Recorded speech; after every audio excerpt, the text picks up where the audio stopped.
pour le public? Oui, c'est bon. Eh bien, je vous laisse lancer l'émission, puis je prends le relais après. Bonsoir à toutes et à tous pour l'apéro Mondiovisio. Vanessa, après ce loto endiablé. Ah oui, après ce loto complètement endiablé où on a terminé sur Toi, mon toit d'Elie Medeiros avec une foule en délire, nous retrouvons donc pour notre apéro de 19h le monde entier avec nous ce soir, puisque nous serons en direct depuis la Floride, depuis Mexico, depuis la Slovénie et depuis Dublin. Et je vous laisse tout de suite, mon cher Olivier, lancer le top générique. Il est là. Hop, tac, tac. Il est là. Un petit bug, c'est parti.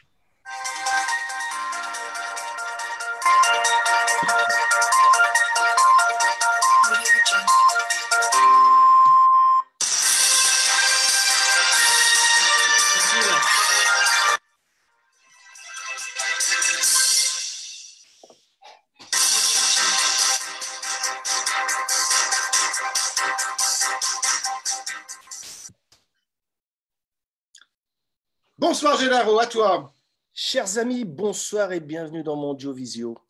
Donc, un petit tour de la planète avec 4 intervenants ce soir. À des moments, je ferai des petites traductions français-espagnol parce que Marina, qui à son écran est marqué Daniela, est à Mexico. Donc, d'ailleurs, on va peut-être commencer par elle. Marina. Alors, je vous présente rapidement Marina. Elle, c'est une infirmière à la retraite, donc elle va peut-être pouvoir, qui a été rappelée là pour vu la situation, mais elle souffre d'asthme, donc elle n'a pas pu y retourner, mais elle pourra nous donner un regard sur ce qui se passe à l'hôpital à Mexico.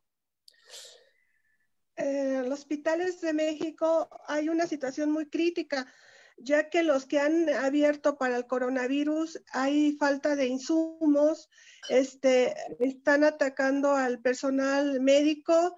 Afortunadamente, unos hoteles aquí de la ciudad les están dando alojamiento para que no anden con el uniforme. Y porque la gente es muy ignorante. Espera, Marina, espera que lo traduzca un poco y después sigues. Donc, elle dit que la situation lo traduzco y después sigues. Elle dit que la situation est très compliquée. Est très compliquée à Mexico, un peu finalement similaire à ici dans les hôpitaux, parce que tout est saturé et les gens sont très mal informés ou ne sont pas, d'après elle, assez bien éduqués. Et donc, plein d'hôtels ont ouvert pour essayer de loger le personnel hospitalier pour que l'hôpital puisse continuer à tourner à peu près normalement. Y après, sigue Marina. Ajá. Les faltan insumos como son cuando tú atiendes a un paciente infectado, contagiado ahorita con el coronavirus, tienes que portar un uniforme o un equipo especial, que son guantes, careta, gogle, botas, bata, y pues es insuficiente para los pacientes que ya hay en la Ciudad de México. Mucha gente no lo dice, pero yo conozco enfermeras, compañeros médicos que me lo han dicho que hay falta de insumos. Donc oui, il manque clairement de matériel. Oscar, n'hésite pas à intervenir si je traduis mal quelque chose, qu'il y a des mots que... Insumos, qu'est-ce que ça veut dire? Ouais, c'est le matériel qu'on utilise à l'hôpital. Ouais. Ouais, donc le personnel hospitalier manque clairement de matériel, les masques, les tenues, et donc ça rend la situation très compliquée. Et qui fait qu'apparemment le virus se propage très rapidement par une mauvaise information, voire, d'après Marina, un mauvais comportement du citoyen mexicain, de Mexico en tout cas. ¿Y tú, personalmente, cómo vives esto?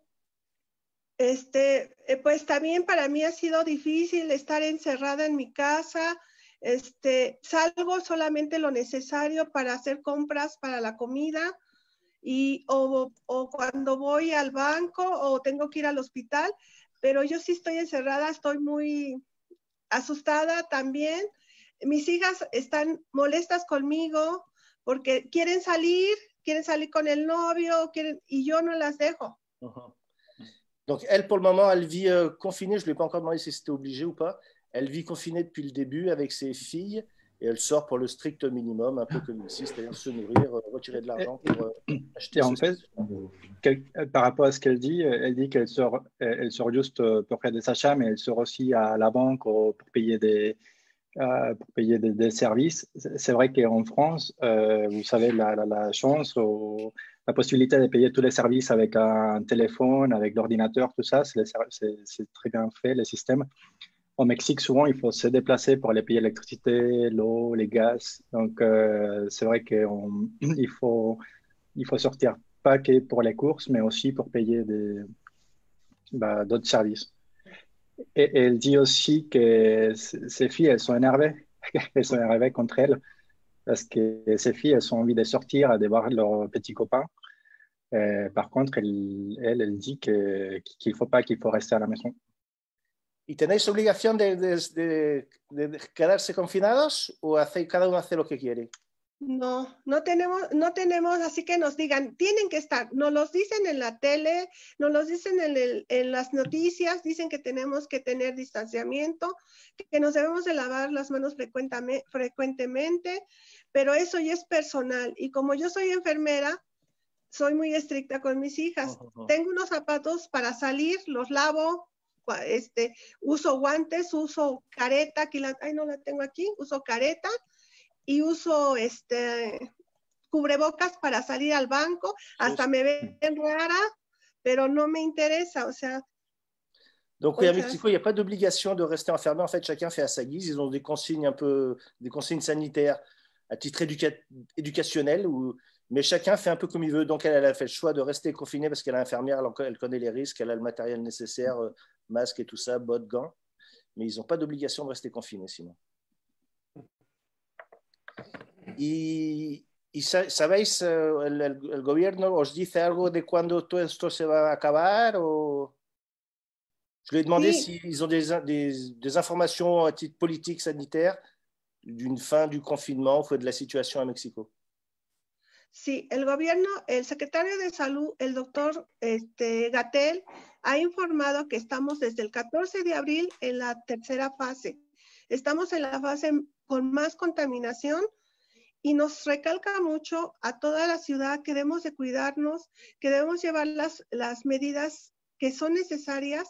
Por ejemplo, si vas al Sam's, a un supermercado como ustedes les dicen, tienes que ir con cubrebocas y tienes que ir solo, no debes de llevar niños, no debes de llevar personas ancianas, no debes, te ponen gel antibacterial al entrar, al salir, o sea, pero mucha gente es muy agresiva y se les ha puesto a la gente en una forma muy agresiva de los empleados del SAMS o que ¿por qué cubrebocas? Que lo den.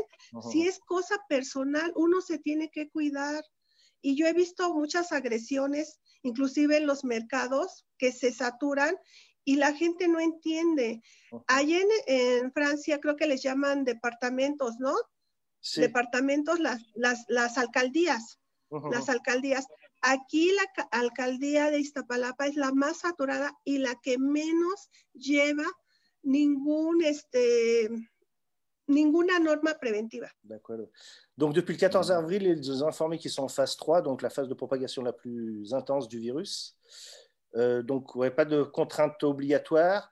Mais par contre, les supermarchés ont mis ils ont à l'entrée, pour chaque personne qui rentre dans le supermarché, ils leur font se laver les mains, leur donnent des gants. Mais la population prend ça assez mal et a des réactions assez violentes parce qu'ils ne comprennent pas cette obligation de se mettre du gel hydroalcoolique avant d'entrer dans le supermarché, de mettre des gants. Donc, ça crée une certaine tension, voire de la violence au quotidien, dans les rues, au supermarché. C'est important à savoir aussi que là où elle habite, c'est vraiment une région qui est très densément, qui est peuplée de façon très dense. Ouais, il a énormément de population. Les plus peuplées au monde. Oui, ouais. Donc du coup, c'est vrai que j'imagine, moi où mes parents ils habitent, c'est au nord, donc il y a moins de monde. Par l'instant, ça va, on arrive à respecter les règles dans les supermarchés. Mais c'est vrai qu'avec elle, c'est une autre histoire. Quand tu as vraiment autant de monde, c'est impossible de gérer ça. Merci. Ahora después seguimos, vamos a hablar con los otros y ahora después seguimos. ¿Y eso, Marina? Donc, je disais qu'on va passer à quelqu'un d'autre, histoire de ne pas trop dépasser le temps imparti. Est-ce qu'on part en Floride? Allez, allons en Floride. Allez, Patricia, tu es là? Bonjour à tous. Voilà, donc je vous présente Patricia Meunier-Lebouc, qui est donc golfeuse professionnelle, qui est installée donc en Floride depuis 2002, après avoir gagné un premier tournoi sur le LPGA Tour en 2001 et ensuite en 2003. Il faut rappeler quand même que tu es la deuxième Française après Catherine Lacoste à t'être imposée sur le circuit américain. Et aujourd'hui, tu coaches l'équipe de France féminine française. On est d'accord? Oui, c'est ça. En gros, c'est ça. Voilà. Tout à fait. Ma chère Patricia, déjà, je suis heureuse de te voir. Ah, moi aussi. Il a fallu l'apéro Videomondo pour qu'on se voit, c'est très bien. Voilà, c'est pas mal. Hein. Alors, comment ça se passe pour toi, pour vous, avec Antoine et Fildine en Floride? Bah, écoute, nous, on a ce qui s'appelle Stay at Home Order en Floride. Donc, c'est pas tout à fait comme la France dans le sens où c'est quand même le pays de la liberté, donc ils peuvent pas vraiment imposer et verbaliser si tu es pas chez toi, mais ils en appellent à la solidarité, hein, on va dire, par rapport à tout ce qu'on sait pour le coronavirus. Et ça, de ce que je vois, enfin, en tout cas, nous, on est confinés, hein, on s'est mis à je veux dire, au rythme des Français, on va dire, pour être très solidaire par rapport à nos familles et à nos amis là-bas.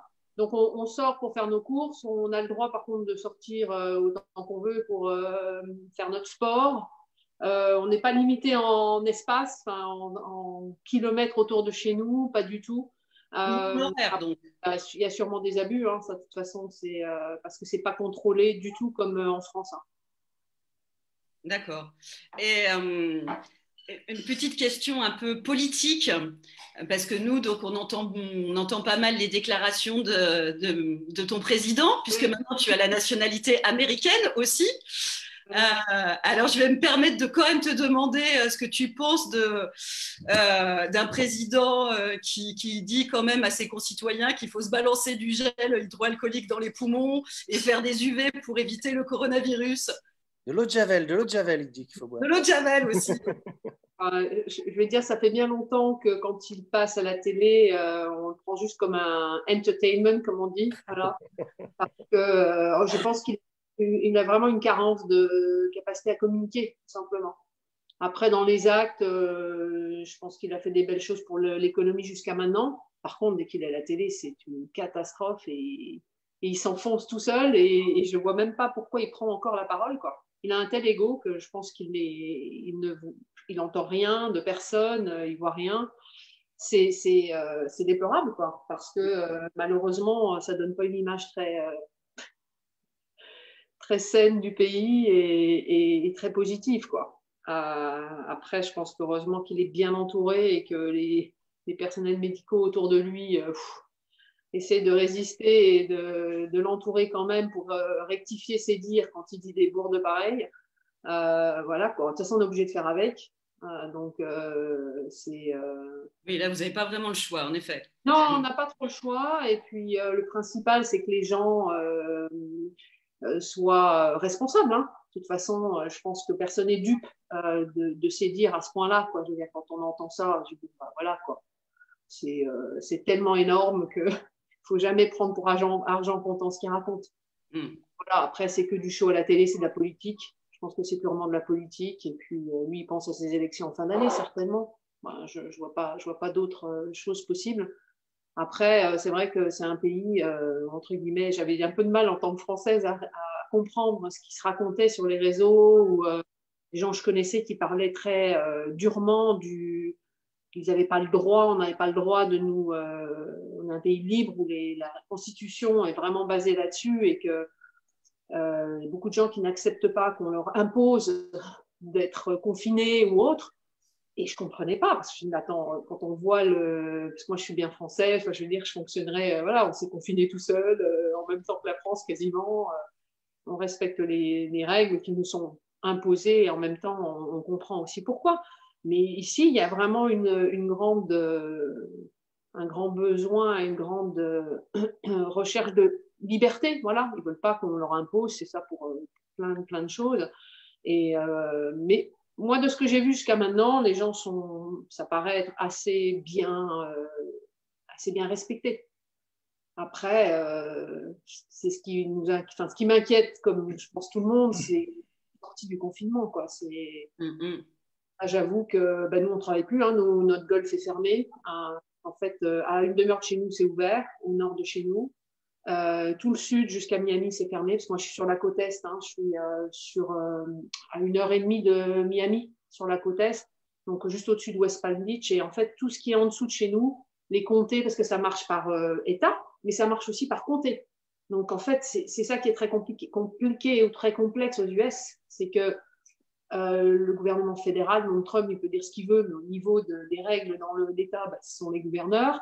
Et puis après, il y a des comtés aussi. Voilà, c'est sur le comté de Palm Beach, et donc notre comté est fermé, les golfs sont fermés, comme tous les commerces, à part les supermarchés, enfin voilà, les premières nécessités, les essentiels, voilà.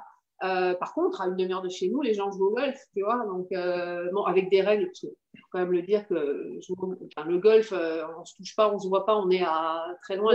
Souvent à 1 mètre l'un de l'autre. Oui, non, mais les golfs qui jouent à une demi-heure d'ici, ils prennent aucun risque, parce qu'en fait, ils sont très loin les uns des autres. Vraiment, il y a des règles qui peuvent être respectées pour le faire. Mais quand on a l'esprit français au départ, pour moi, c'est quand même ça. On ferme les golfs, on ferme tout dans tout le pays. Tout le monde la même chose, en fait. Là, non, c'est pas du tout ça. C'est vraiment en fonction des chiffres, en fonction du gouverneur, en fonction des autorités locales. Enfin, il y a tellement de choses qu'il y a là, mais j'avoue que je comprends pas toujours tout et je cherche même plus à comprendre, en fait, parce que c'est ou du très politique, ou alors on ne sait pas trop grand-chose, en fait. Les chiffres, on ne sait pas trop vraiment. Maintenant, il y a plus de testing, mais il y a plus de tests, mais... Donc, on essaie de faire d'avancer à vue, en fait. Hein. Moi, je suis un peu comme dans le sport. Hein. C'est ce que je dis aussi à mes filles de l'équipe de France, parce que je les vois toutes les semaines, tous les dimanches, on a un Zoom, comme on le fait là, pour essayer de garder le lien et de garder un peu motivé. Et ce que je leur dis, penser est-ce que les tournois cet été ou se projeter, c'est très compliqué. Donc, on garde des objectifs à court terme. Et puis, on continue à être actif, à s'occuper pour rester déjà sain dans sa tête, quoi. Donc, finalement, tu restes plus française aux États-Unis en ce moment. Oui, c'est clair. Oui, non, mais de toute façon, ça, comme on dit, on ne se refait pas. Hein. Mon cœur est toujours en France et là, je peux pas y retourner. J'avoue que c'est un des aspects qui me soucie un peu, c'est que je ne sais pas du tout quand est-ce que je pourrais rentrer. Moi, je suis censée travailler en France pas mal l'été, hein, puisqu'on a des championnats, des choses. Donc, les championnats, pour l'instant, ne sont pas tous annulés, mais voilà, on attend juste les mots et c'est repoussé après septembre en général. Et puis, on ne sait même pas si ça arrivera. Enfin, on ne sait pas, comme tout le monde d'ailleurs. Donc, mon principal souci, c'est de me dire, mais quand est-ce que je vais pouvoir retrouver ta famille. Exactement. Donc, heureusement qu'il y a Zoom, heureusement qu'il y a WhatsApp, hein, voilà, parce que sinon, je pense que ce ne serait pas tout à fait les mêmes conditions. Donc là, c'est très supportable parce qu'on se voit finalement presque plus qu'on se verrait en temps normal. Mais ouais, c'est chaud, quoi. C'est quand même chaud. Et donc, Olivier nous demande, donc, il y a des fonctionnements différents, une législation différente par État, voire par comté. Ah oui, tout à fait. Ah oui, complètement. Bah oui, parce qu'on voit que la Géorgie a décidé, le gouverneur de Géorgie a décidé de rouvrir. Et il a besoin d'aucune directive, même si Trump a dit à la télé, moi je ne suis pas d'accord avec ça, mais c'est lui qui décide, quoi. Et du coup, c'est créer des frontières entre États, non? Ou comment se passe la perméabilité entre États? Chaque État a sa gouvernance, en fait. C'est comme si le gouverneur de Floride, c'était comme un président de la Floride. Hein. Oui, ça j'entends bien. Non, mais je disais, est-ce qu'il s'est créé des frontières physiques entre États?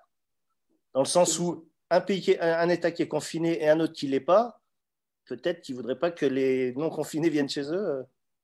Ah ben, c'est là où je disais, c'est tellement complexe qu'on arrête de chercher, parce que nous, pendant tout le temps où on a commencé à être confinés, il y avait quand même les New-Yorkais qui venaient en Floride. Hein. Comme les Parisiens aller à l'île de Ré. Ils faisaient meilleur vivre en Floride, ils étaient dans le rouge là-haut, donc il y a plein de gens. qui sont de là-haut, mais qui ont aussi des maisons ou pas, ou qui venaient carrément et ils ont attendu longtemps. Je pense qu'il y a eu le problème, c'est qu'on ne le saura peut-être jamais, puis à la limite, maintenant c'est fait, donc c'est plus trop la peine. Mais il y a toujours eu du retard, surtout. Et donc, ils peuvent circuler librement entre États. On peut circuler librement entre États. Oui, complètement. Ah oui, complètement. Ah bah là, il y a aucune. En fait, moi, de ce que je sais, enfin, en tout cas en Floride, ils ont repoussé au 1er mai encore l'état d'urgence en Floride. Mais on peut circuler comme on veut. Je peux aller sur la côte ouest, je peux aller à Tampa demain et jouer au golf dans un golf ouvert. Si je veux ne pas respecter le fait que moi je suis ici, je suis du comté de Palm Beach et que je dois rester ici.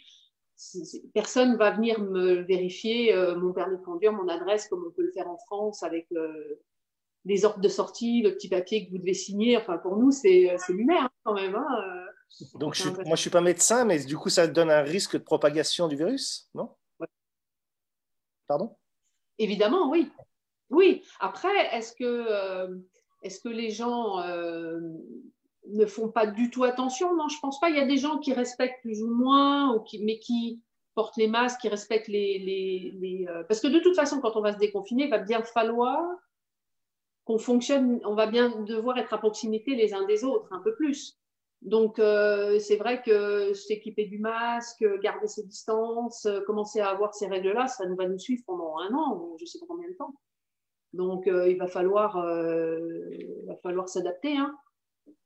Et donc, peut-être un peu comme à Mexico, peut-être pas tout à fait pour les mêmes raisons, mais il y a je sais pas comment dire, un absolu de liberté qui fait que chaque citoyen ne respecte pas les règles parce qu'il estime que sa liberté passe au-dessus. Ouais, je pense qu'on en est pas là. Il y a des catégories de gens, je pense aux US, qui ne doivent pas respecter, je pense, parce qu'on a vu les manifestations, où là, ils sont agglutinés tous, sans masque, sans rien. Donc là, ils sont complètement irresponsables, mais bon, voilà, c'est comme ça.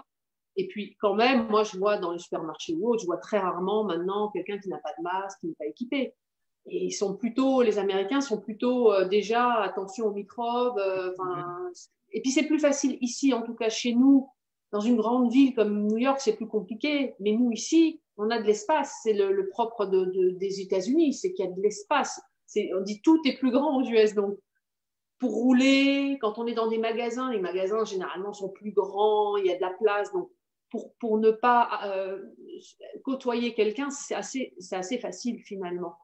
Et puis, ils ont mis des règles quand même pour les rentrer dans les magasins, comme chez vous, comme en France, où s'il y a trop de monde dans le magasin, ils ferment et puis ils font rentrer au fur et à mesure. Donc, c'est quand même bien organisé. Après, je pense qu'il y a une catégorie de gens, de toute façon, qui sont des rebelles, naturellement, et qui ne suivront jamais les règles parce qu'ils pensent que voilà, c'est comme ça. C'est la nature humaine, hein. Je pense qu'on est... Justement, pour rebondir là-dessus, Oscar nous demande, est-ce qu'il y aura un type de comportement par préférence politique, d'après toi? Ouais, oui, certainement. Oui, certainement. Certainement, très certainement. Après, il y a du bon sens, parce que après, il ne faut pas tout mélanger. C'est-à-dire qu'il peut y avoir des républicains et des démocrates médecins, par exemple, ou infirmières, ou moi, j'ai une de mes meilleures amies qui est anesthésiste. Dire que ces gens-là, ils font attention, hein, et ils savent comment se protéger, et ils savent comment... et quel que soit leur parti politique, il n'y a pas que ça, quoi. Il n'y a pas que ça, forcément. D'accord. Merci. De rien, c'est un plaisir de vous voir. Je vous ai regardé la semaine dernière en différé. J'ai suivi tout l'apéro, donc ça m'a bien donné envie, en effet. Donc merci Vanessa, sympa de participer. Alors, Olivier, peut-être que Olivier et Gennaro reviendront vers toi parce qu'on a une demande à te faire, ma chère Patricia. Voilà, puisque très rapidement, Olivier et Gennaro lancent un golf artistique au Teil en Ardèche et nous aimerions beaucoup que tu parraines ce golf artistique. Tu marraines. Tu marraines, voilà. On se rapprochera de vous. Et justement, une dernière question de Nico qui dit, est-ce qu'il y a un lien vidéo vers le fameux trou de la gagne de ce tournoi qui nous a permis de remporter ce championnat? Est-ce qu'il y a une vidéo du moment où vous avez vu? Ouais, je pense, oui, c'est passé pas mal. Il y en a une. Ça. Patricia, si je peux te couper, il y en a une très belle de ton mari te lançant dans la. Voilà, c'est celle-là. Ouais. Te lançant dans l'eau après ta victoire dans le Craft Nabusco Championship. Oui, et là, je pense que sur YouTube, on trouve à peu près tout ce qu'on veut. Hein. Sur mon Facebook, il y a. Mais, ouais, il doit y avoir. Et puis, non, mais si, il y a forcément des choses là-dessus. Je ne sais plus trop s'il y a un... Toi, tu l'as vu, mais parce que c'était passé sur des réseaux sociaux, en fait. Oui. Non, mais quand on tape ton nom, ça apparaît tout de suite. Ouais. Okay. Ouais. Voilà, la réponse. Bien, continue notre tour du monde. Et puisqu'on est sur une lancée féminine, Claire, si ça te va. Donc, Claire est prof de français à Dublin. Claire et son mari et sa famille ont beaucoup voyagé pour des raisons professionnelles. Et ils ont atterri à Dublin il y a peu, si je ne dis pas de bêtises, non? Il y a quelques mois. Samir, ça fait 1 an et moi je suis arrivée en août 2019, presque 1 an, oui. Voilà, avant ça on était au Maroc et avant ça en Afrique du Sud. Voilà. Puis il y a quelques années aux États-Unis. C'était moi toute seule. Voilà. Et donc en Irlande et à Dublin tout particulièrement, comment ça se passe ce Covid? Un peu comme en France, mais en version plus cool.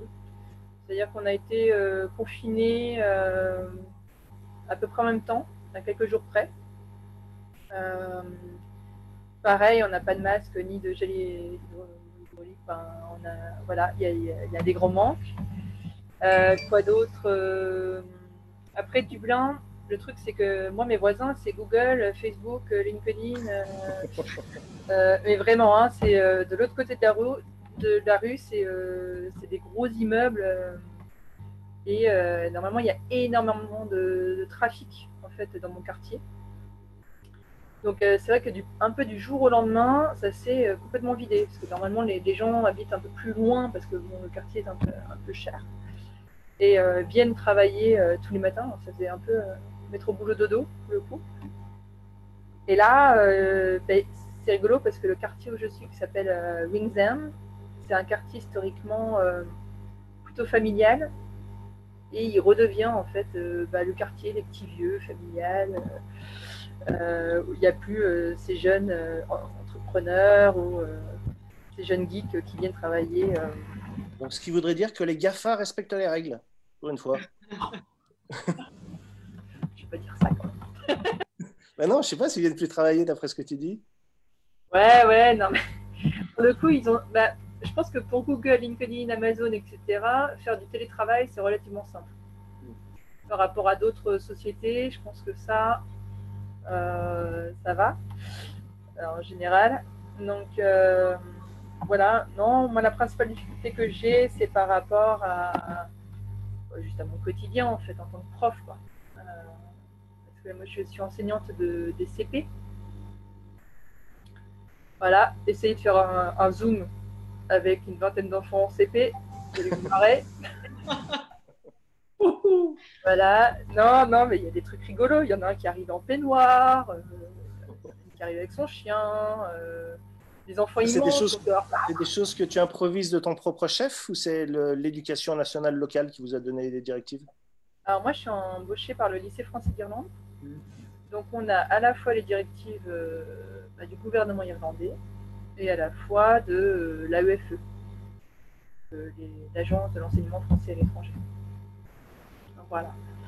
Donc, en gros, faut savoir que nous, on a été prévenus un jeudi à 11h que les écoles seraient fermées à 18h et que, en fait, à 14h30, il n'y a plus école, c'est la garderie, etc. Et qu'il y avait d'autres cours entre deux, il y a la pause déjeuner. Donc, moi, j'ai été récupérée à 13h10. J'aurais annoncé qu'il n'y avait pas école le lendemain et pour quelques semaines. Et voilà. Donc, question organisation, c'était un peu improvisé. Je vraiment pour tout le monde, ça a été très improvisé. Déjà, s'ils avaient tous leur cahier et des crayons dans leur cartable, ma mission était accomplie en fait pour la journée. Donc, j'étais assez contente. Voilà, j'ai arrêté là. Après, côté organisation, en fait, ça a mis, je crois, 4 semaines à se mettre en place sur quel outil on utilise, est-ce qu'on utilise Zoom, est-ce qu'on utilise Teams, enfin, plein de choses techniques en fait finalement, mais et encore moi je me dis heureusement, j'ai pas forcément des enfants qui sont dans des situations précaires. Parce qu'avec les GAFA en face de vous, vous n'êtes pas super équipés technologiquement? À nous, pas forcément les gamins. Il y a des familles, ils en ont 4. Voilà. Donc c'est ça. Après, côté mesures sanitaires, bah, les Irlandais sont quand même assez cool. C'est-à-dire que la dernière fois, je me suis baladée, pardon, j'étais au parc avec ma fille de 2 ans, qui est en train de péter un plomb dans un appartement de 40 mètres carrés. Et donc une fois par semaine, on sort. Et j'ai croisé une voiture de policiers et j'avais super peur en fait. En tant que Français, je me suis dit, oh, il faut m'arrêter. Et non, en fait, ils se sont arrêtés, ils m'ont laissé passer, limite, ils arrêtaient la circulation pour que je puisse passer. Donc, ça va. Alors, je regarde la question, est-ce que Irlande du Nord, c'est du même consigne non. Et plus largement, Brexit, Angleterre, tout ça, est-ce que ça a des répercussions d'après toi? Alors là, je pense que le Brexit, pour le coup, on n'en a pas entendu. Alors, c'était la question du moment avant le coronavirus. Et là, il n'y a plus personne qui en parle. Donc, j'en ai aucune idée. Vraiment. Par contre, Irlande du Nord, ils n'ont pas les mêmes dates pour la fin du confinement, par exemple. Enfin, voilà. Mais tout est en suspens. Donc, je ne suis pas trop sûre. Donc, ça se rapproche de la France, finalement, avec moins d'injonctions. Ah oui, on sort comme on veut. Ouais. Ah si, on doit juste pas quitter, on a juste 2 km, on ne doit pas quitter notre domicile autour de 2 km. Mais personne vérifie en fait. À Pâques, il y avait des bouchons sur l'autoroute, parce que c'est très religieux, donc je pense que ne pas fêter Pâques, c'est pas Noël, enfin, c'est des petits. Ils sont très familles aussi. Donc, Et toi, vous, quand je dis vous à titre familial, comment tu le vis? Tu me disais en off que ton mari, de par sa profession, te ramenait de l'info permanente. Ah, mais c'est la galère. Non, mais, moi, je suis entre ma fille, là, que j'entends, qui a 2 ans, qui rentre dans son Terrible 2. Voilà, une fille qui veut écrire sur les murs. Des parents d'élèves qui pètent un plomb parce qu'en plus, les logements à Dublin sont petits. C'est un vrai luxe d'avoir un jardin. Donc, je pense aussi qu'il y a ça qui joue. Enfin, c'est compliqué quand, en plus, les logements font 30, 40 mètres carrés et qu'on se retrouve à 4 pendant plusieurs semaines. Ce qui est horrible. Voilà. Et puis, oui, j'ai mon mari qui me fait mon compte rendu quotidien du nombre de morts, du nombre de personnes atteintes du corona. Enfin, c'est super joyeux. Voilà. Et la Guinness continue à couler à flot? Les pubs sont fermés. Merde. Un vrai drame pour les pubs et les taxis. Ça, je sais pas comment eux ils vont survivre. Et par contre, il y a pas mal d'entreprises qui commencent à fermer. À fermer et à couler, tu veux dire, définitivement? Bah, en fait, c'est pas mal d'entreprises internationales qui sont implantées en Irlande parce que les taxes sont plus chères. Et suite, voilà, avec ce qui se passe, ça devient compliqué pour X, Y raison, mais elle commence à vouloir se délocaliser. Ah ouais, carrément. Il y a des grandes chaînes, parce qu'en France, l'équivalent je ne me rappelle même plus la chaîne, l'équivalent du printemps en France, ils ont tout fermé. Donc ça aussi, ça veut dire pas mal de chômage. Sachant qu'en 2008, ils ont eu une grosse crise, donc les Irlandais ils ont un petit peu peur de revivre ça aussi. D'accord. Ben merci. S'il y a des questions dans l'Assemblée. Il n'y a pas de drive Guinness, on dit. Ils n'ont pas mis en place des drive Guinness? Ça va, hein, c'est dans tous les supermarchés, on peut survivre. Hein. Merci beaucoup, Claire. Je ne sais pas si vous avez des questions spécifiquement irlandaises, les uns et les autres. Oscar, je crois, Genao demandait Irlande du Nord et Irlande du Sud, enfin on ne dit pas du Sud, mais Irlande et Irlande du Nord, ce sont les mêmes règles ou... Non, non. Je pense pas parce que déjà, enfin, bon, je connais pas forcément les règles en détail en Irlande du Nord, mais je sais par exemple que les dates de confinement sont pas forcément identiques. Donc je suppose que je suppose que ça se gère quand même différemment.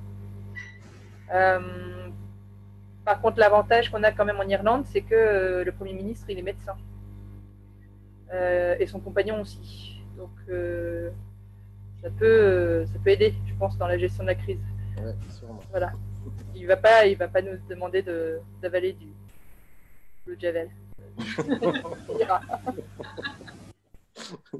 Cool. Merci beaucoup, Claire. Eh bien, on fait un petit tour de train ou d'avion pour aller jusqu'à la Slovénie.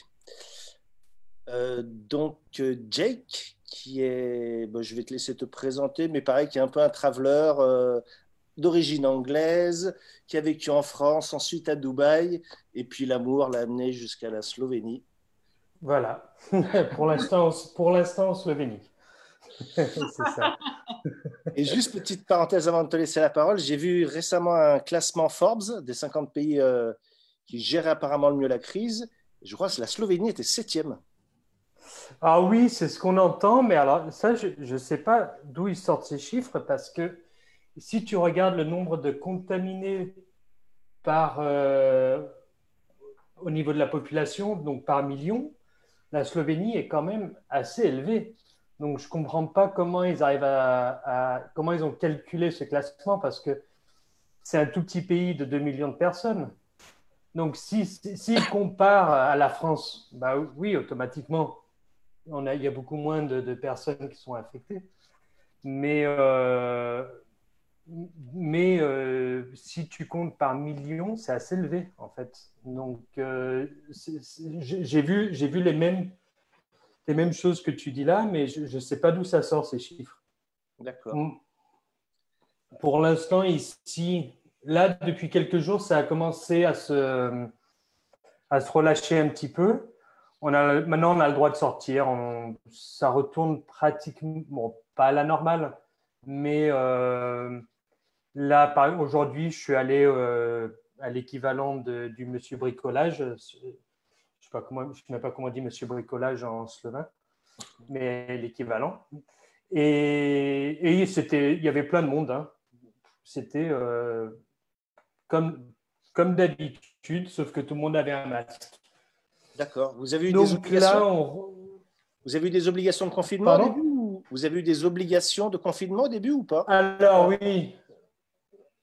Oui. Alors c'est un peu différent parce que moi, quand j'ai fait un peu les deux, parce qu'au mois de mars, j'étais à Dubaï. Et en fait, j'ai dû quitter Dubaï parce qu'ils fermaient les frontières entre l'Italie et l'Autriche.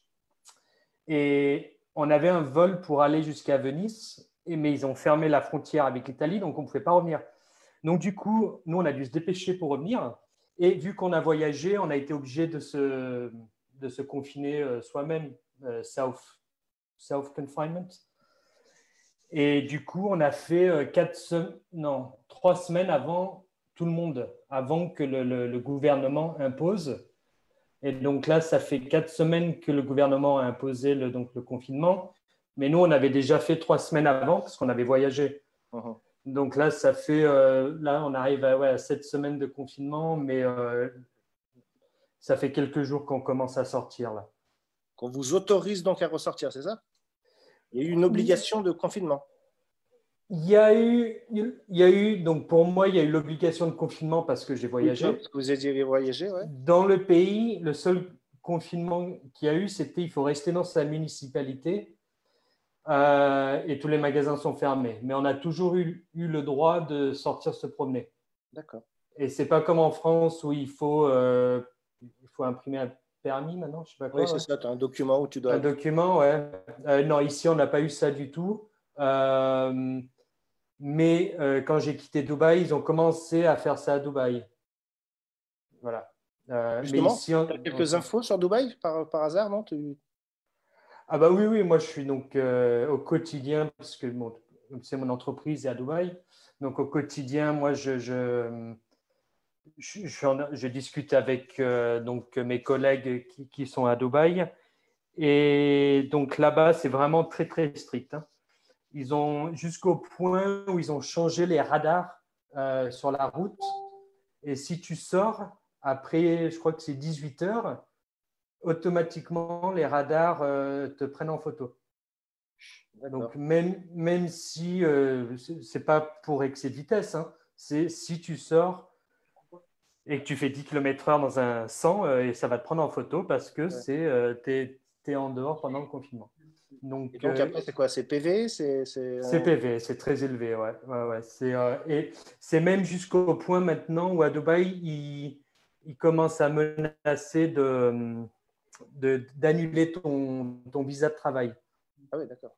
Donc, si tu te fais choper dehors, en dehors des heures du confinement, tu peux te faire virer du pays. Carrément. Donc, ils ont pris des mesures très, très dures. Mais ça marche, personne ne sort, mais les cas continuent à monter. Mais le problème qu'il y a à Dubaï, en fait, c'est qu'ils se sont pris un petit peu tard. C'est surtout dans les camps comment on appelle ça en français?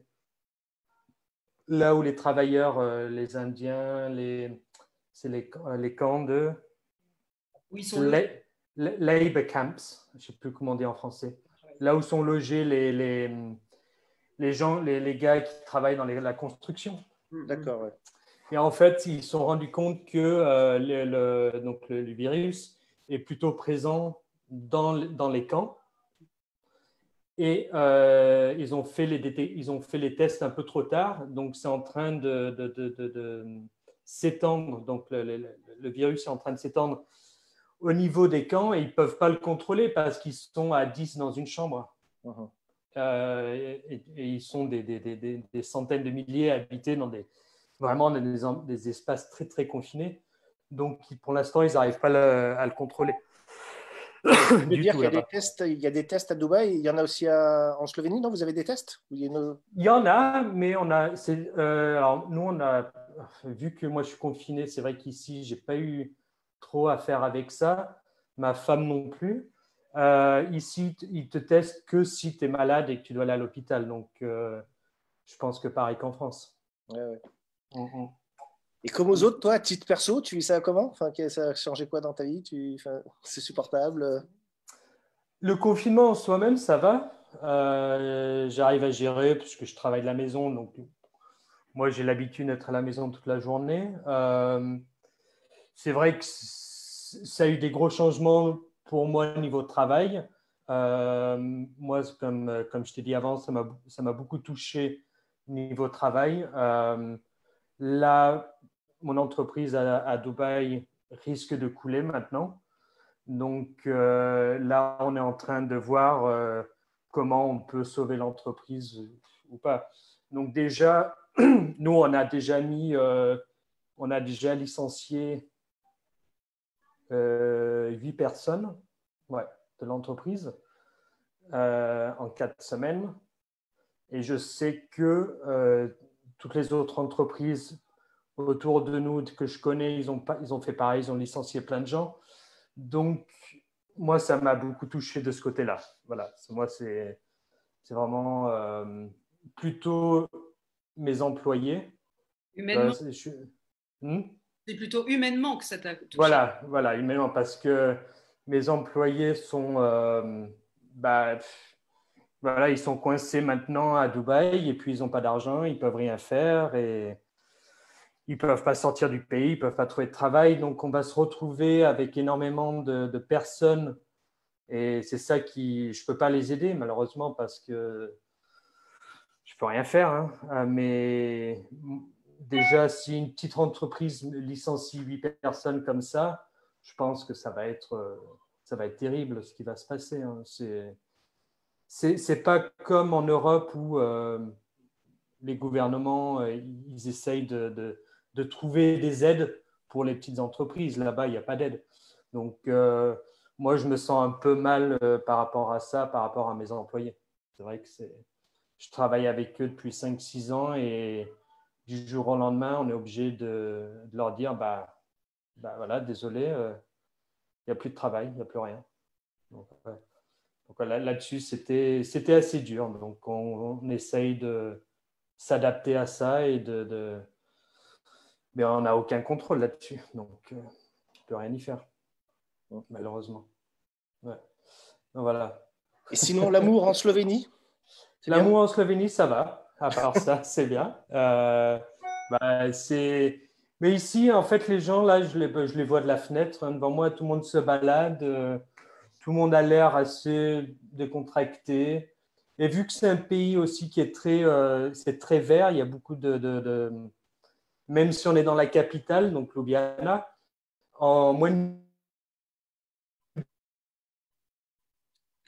On t'a perdu, Jack. On a perdu Jack. Il est parti se balader dans la forêt slovène avec son amoureuse. Vers son bureau. Effectivement, il a disparu des radars. 10 minutes, on est... Ah bon. Et voilà, vous m'entendez? Te revoilà, on t'avait perdu. Tu t'étais arrêté. Là, la connexion est partie. Dès que tu es sorti au parc, on t'a perdu. Mais... Ah ben nous. Donc oui, non, tout le monde tout le monde va à la campagne ici. On n'a pas le droit de sortir de la municipalité, mais bon, on peut quand même aller à la campagne. Hein. Du moment qu'on a un masque, il n'y a pas de problème. Et justement, vous en avez ? Le seul truc. Alors, on en a. Tout le monde fait les masques soi-même, fait maison. La grand-mère de ma femme, elle fait plein de masques. Et puis, elle donne ça à tout le monde. Donc, nous, on en a plein. Donc, voilà, on a des masques dans la voiture. Et chaque fois qu'on sort, on met le masque. Et puis, c'est tranquille. Hein. On ne s'est jamais fait arrêter par la police. Il n'y a pas de problème. Non, ici, on le sent. On le sent parce que, voilà, tout est fermé. Les bars, tout est fermé. Il n'y a que les magasins d'ouverts, les supermarchés. Mais là, ça fait quelques jours que ça recommence à devenir normal, on va dire. Je sens qu'on retourne à la normale. C'est juste bizarre. Par exemple, aujourd'hui, je suis allé acheter 2-3 trucs au magasin de bricolage. Et c'est vrai que c'est bizarre de voir tout le monde avec un masque, quoi, autour de soi. Tout le monde prend 2 mètres. Et chaque fois que tu t'approches de quelqu'un, ils ont peur. Donc, je pense que c'est une nouvelle façon de vivre qui va prendre du temps à tout le monde à s'adapter. Hein. Quand on est en public, tout le monde va avoir peur, mais bon, c'est le futur. Hein. Très bien, merci beaucoup, Jack, pour ces... J'ai vu s'il y avait des questions. Il y avait une question, je crois. Est-ce que vous avez, je pense que c'est pour Jake, est-ce que vous avez connu une crise hospitalière, une saturation? C'est une question d'Oscar. En Slovénie, non. Pas que je sache. Mais par contre, il ne faut pas se fier à ce que je dis parce que je parle 3 mots slovènes et les infos que j'ai, c'est de ma femme qui me traduit rien du tout. Donc je ne sais pas du tout. Mais je pense pas, j'en ai pas entendu parler de saturation parce qu'il n'y a pas eu il n'y a pas eu des cas comme il y a eu en France ou en Espagne, tout ça. Malgré qu'on soit très, très proche de l'Italie, on est à 45 minutes de la frontière de l'Italie du Nord. Hein. Donc, on est à Venise et à 1h30, je ne sais pas quoi. Donc, mais très bizarrement, en Slovénie, les gens qui sont infectés avec le virus ne sont pas dans le sud du pays vers l'Italie, mais sont dans le nord vers l'Autriche. Donc, les gens qui sont à la frontière avec l'Italie ne sont pas trop touchés, ce qui est très, très bizarre. C'est le seul truc que je trouve un peu bizarre dans tout ça. Voilà. Merci beaucoup. De rien, Genaro. Voilà, on a fait un rapide tour du monde sur 4 pays, 4 amis, 4 situations finalement qui se ressemblent pas mal. C'est pas si bizarre que ça. Je pensais que ça serait peut-être plus bizarre ailleurs et finalement. Il y a quelque chose de commun qui est en train de se répandre. Puis on est peut-être la France finalement fait partie des pays les plus autoritaires, enfin dans le peu que on voit, quand je dis autoritaire, c'est peut-être pas le bon terme, mais où l'injonction politique est beaucoup plus ferme et forte. Il y a du relâchement ce week-end, hein, quand même. Hein. Ouais. Les gens sont sortis, là. Hein. Oui. Ouais. Mais il vous faut toujours un permis pour sortir, là? Bien sûr. Ouais. Je me suis fait arrêter, hein, enfin contrôler, on va dire. D'accord. Et c'est quoi l'amende maintenant? Généralement, 200 euros. 200 euros. 200 euros. Elle était à 135 et en début de semaine, elle est passée à 200 parce qu'apparemment, les gens sortaient trop. Ouais. Ce qui n'est pas faux. Hein. Et nous n'avons pas tous des masques. Non. Mais ici, on nous a dit, par exemple, en Slovénie, le gouvernement nous a dit, vous pouvez sortir, il faut un masque. Si vous n'avez pas de masque, un foulard ou une écharpe, c'est acceptable. Donc, du moment que tu as une écharpe, tu peux sortir. Mais en France, non. Non, on a le droit de sortir 1 heure. Les masques ne sont pas encore obligatoires, mais vont le devenir a priori dans les transports publics dès le 11 mai, nous allons sortir du confinement. Voilà. En principe, Malgré ce qu'on raconte en français, Grognon, Oscar nous dit qu'on est un pays très chanceux. Ah, c'est bien installé en France maintenant. Donc j'imagine que c'est une comparaison par rapport à Mexico, non, Oscar, ou à Mexique ou Mexique, pardon. Même quand on entend les histoires des autres pays, là on a des sections des gens qui doivent virer des gens de leur travail, qui ne sont pas protégés. En France, la plupart des travailleurs, on est protégés. On reste à la maison. Si on ne va pas travailler, on est tranquille parce qu'on sait que, la plupart, on sait qu'on va être payé, on sait que par l'instant, on est tranquille. Et ça on va n'a pas changer. peur, on n'est pas stressé. Pour la plupart. Après, il y a plein de travailleurs indépendants qui, c'est plus dur pour eux, j'imagine. Mais... Déjà, les Macron, là, apparemment, les aides de Macron pour les petites entreprises, d'après ce que j'ai entendu, ne va pas il faut avoir touché moins de... Oui, il y a 60% le mars. chiffre. 60%, mais voilà. Mais c'est basé sur mars seulement, non? Sur mars de l'année d'avant. C'est pas ça? L'année d'avant. L'année d'avant, sur mars de l'année d'avant. Donc, il faut avoir gagné moins que le mars de l'année précédente. Donc, il y a plein de... C'était 75% de moins, quelque chose comme ça. Voilà. Donc, il y a plein de petites entreprises, d'indépendants qui ne vont rien toucher, qui ne vont pas avoir d'aide. En avril, c'est 50% de moins. C'est un peu plus facile. Et pour avoir 1 500 euros. Pour avoir 1 500 euros. Oui. Mais je ne suis pas sûr qu'il y ait tant de gens qui l'aient touché. Enfin, en mars, évidemment, tous les indépendants ont facturé un maximum quand ils ont vu que le confinement arrivait. Donc, je ne sais pas très bien qui a pu justifier d'un chiffre d'affaires plus bas en mars pour les indépendants. Après, évidemment, pour les cafés, ce genre de choses, c'est évident que la chute a dû être vertigineuse. Mais après, il va y avoir mise en place des crédits d'État quasiment à taux zéro, à 0,25, pour pouvoir se refaire une trésorerie. Il y a quelques banques. Il y a quelques banques. J'en discutais avec une amie qui est une entreprise de communication. Sa banque l'a appelé pour lui faire un cadeau, mais c'est même pas un prêt, un cadeau de 16 000 euros. Et je pense que les banques, en fait, pour éviter la faillite de leurs futurs clients et pour pas se retrouver sans clients, ont dû faire le calcul de. Pour eux, ça vaut le coup de les aider maintenant, avant qu'il n'ait plus personne à assurer dans un moment. Mais j'ai trouvé ça assez sidérant. Quand même. C'est qui sa banque? La banque, c'est le CIC. D'accord. Ça fera peut-être l'objet d'un autre débat, mais je suis un petit peu moins optimiste peut-être que Oscar, parce que je pense que tout un pan de l'économie va être obligé de se réinventer, de se restructurer. Enfin, on n'est qu'au début d'un long processus et d'une longue crise à venir. Je pense que on a été un peu le pays a un peu été mis sous perfusion, mais on ne sait pas combien de temps ça va durer. Et à mon avis, pas forcément. La crise, à mon avis, la crise n'a même pas commencé encore. C'est ça. On n'est même pas au début de la crise, ça c'est sûr. Ça, c'est sûr. Quand on voit encore pour l'instant en France, en Europe, ça va parce qu'il en Europe, il y a l'aide des gouvernements.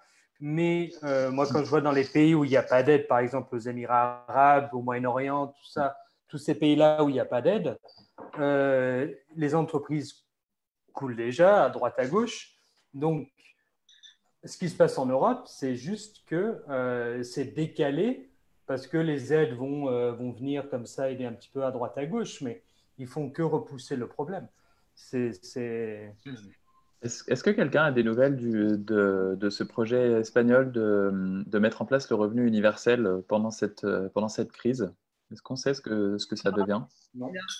J'ai vu que ça avait été annoncé, mais je ne sais pas où ça en est. On pourra se renseigner pour la semaine prochaine, peut-être faire l'objet d'une enquête pour la semaine prochaine.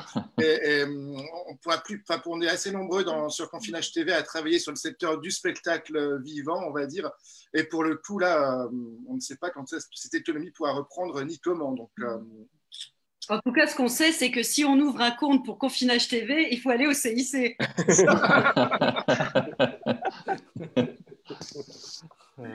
Parce que peut-être se recycler dans la télé, mon cher Olivier, mon cher Gennaro et Cédric.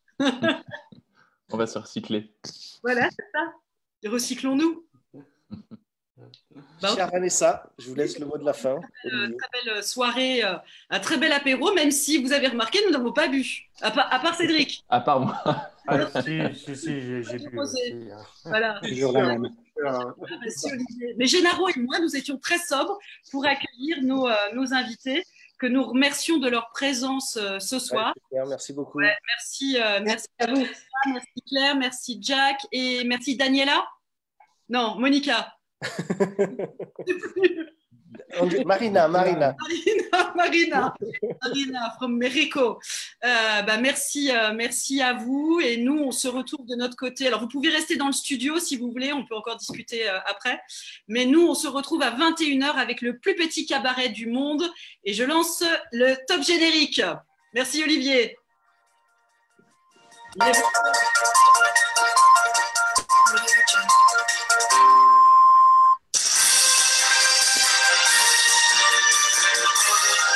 J'applaudis car c'est l'heure. Merci à vous.